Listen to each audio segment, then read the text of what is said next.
Hello, we're here at the 2011 National Turkey Federation Convention in Tucson, Arizona. With us are Joel Brandenberger, president of NTF, Hubert Envia of Foster Farms, who is the outgoing chairman of NTF, Richard Huizinga of Wilmar Poultry, who is NTF's new chairman. Gentlemen, 2010 was a good year for the U.S. turkey industry, but the industry is facing some tough challenges in 2011.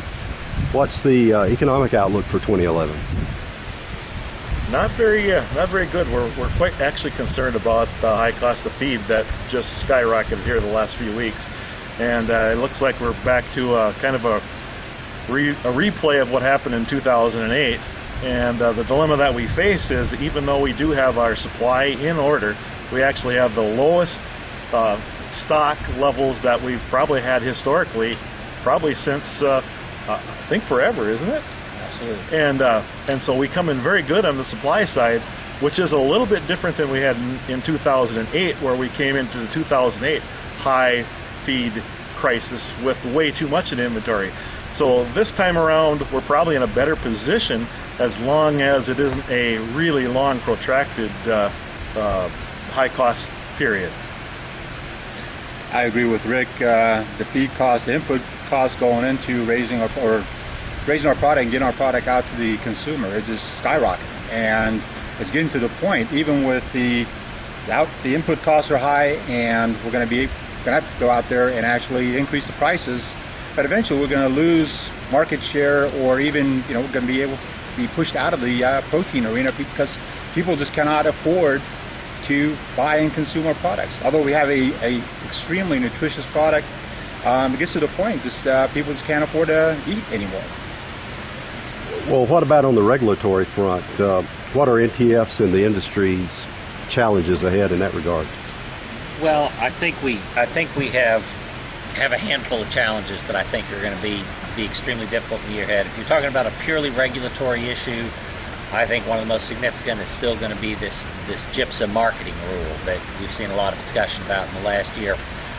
Whatever the intent of the rule, the net effect of the rule, almost every objective economist agrees, is that it will harm the very producers that the proponents of the rule say they're trying to help. It could lead to a fundamental restructuring of the industry.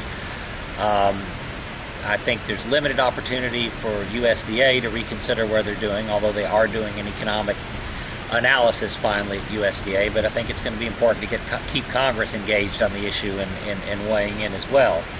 Renewable fuels is going to be an enormous issue again because of the feed costs. You've seen across the last few months, EPA has, in 2 consecutive sets of regulation, increased the blend of ethanol in most gasolines to 15% for any late model car and light truck. That's going to be a problem. We've actually joined in a lawsuit because we think EPA overstepped its authority with this E15 ruling, but ultimately the battle's going to be fought on Capitol Hill again. On the food safety front, and I know we're going to talk more about that in a minute, but I think you've got a new food safety bill that's passed for FDA. It doesn't directly affect the turkey industry or any of the meat and poultry industry, but it sets some precedents that we're going to have to watch going forward. Well, Dr. Elizabeth Hagan, Undersecretary for Food Safety, keynoted your convention and talked about food safety of turkey. What's on the agenda for 2011 in this aspect? Well, Dr. Hagan has, through her whole time at FSIS and now as Undersecretary for Food Safety, has promoted a science-based public health agenda at the agency, and that's positive because we think we've got an outstanding story to tell in the turkey industry, and so that benefits us. They are moving to new Salmonella and Campylobacter performance standards at the agency, and I think the turkey industry is confident it's going to meet these new standards. But nonetheless, moving from the old standard and the old regime, it's going to pose some challenges through the implementation process. And as Joel mentioned, Dr. Hagan actually commended the National Turkey Federation and the turkey industry as a whole for having such a great record on food safety. I mean, we've invested millions and millions of dollars over the last 10, 15 years in food safety programs, and they're paying off. At the end of the day, we as processors and producers, we want to be able to provide our customers and consumers with the safest possible food products out in the marketplace. Well, the National Turkey Federation awarded its Turkey on the Menu Award to Ariz this year. NTF has several new marketing initiatives underway. Can you tell us about that? We created we like to call the Tom Award Turkey on the Menu Award, and I just had the privilege of awarding the Ariz the 9th annual Turkey Award this morning for their innovativeness in using turkey products and for the large offerings of turkey products they have. I think they were, seven, like their stores, the stores are performing seven. There were the 7 out of 10 highest performing restaurants, and they just do a great job marketing turkey products for us.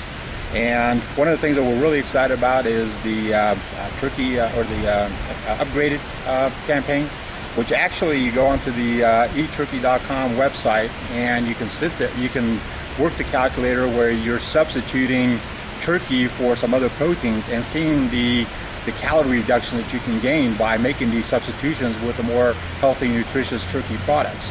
And then it also gets into if you want to change size and condiments and how many calories you're going to be saving. And at the end of the day, it's going to offer our consumers a better eating healthy health style, if you will, and it should reduce the pounds reduce the weight on people and ultimately save in health costs.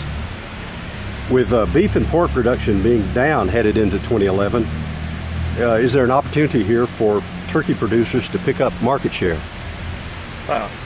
We can be very competitive against both beef and pork, and what's really happened that's going to be even probably more of a problem is, and Hubert doesn't have a problem with this because he produces both chicken and turkey, but as feed costs have skyrocketed, it's going to be very easy for us to be competitive against both pork and beef because the feed conversion on turkey is significantly better than they are. Unfortunately, when we try to compare ourselves to chicken, we can't compete on a per cost basis with chicken, and so we don't have any choice but to position turkey as a premium product, a special product, because if we're going to go nose to nose with chicken, turkeys are going to have a very difficult time. Well, congratulations on a very successful and well-attended convention here in Tucson. The weather is beautiful, and wish everybody else could be here, but thank you very much, gentlemen. Thank you. Thank you.